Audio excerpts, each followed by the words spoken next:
রামিসাকে ধর্ষণ ও হত্যার বিচারের দাবিতে দেশের বিভিন্ন স্থানে হচ্ছে বিক্ষোভ মিছিল, মানববন্ধন সহ নানা কর্মসূচি।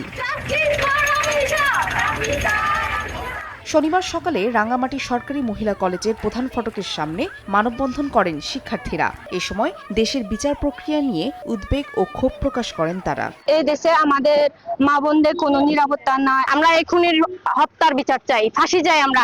আর চুপ থাকলে কাল তোমার মেয়েটাও রামিসা হবে, এই স্লোগানে গাইবান্ধায় চলে প্রতিবাদ কর্মসূচি।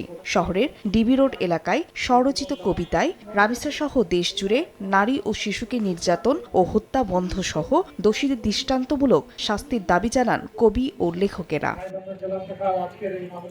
রামিসার খুনির বিচারের দাবিতে জামালপুর শহরের দয়াময়ী মোড় এলাকায় মানববন্ধন করে কয়েকটি সামাজিক সংগঠন। বাংলাদেশে যে বিচারহীনতার সংস্কৃতি তৈরি হয়েছে গত 17 বছর বা তার আগের থেকে, আমরা এটার পরিত্রাণ চাই। 7 দিনের মধ্যে তাকে বিচার কার্যক্রম সম্পন্ন করে তাকে ফাঁসির কাস্টে ঝোলানো।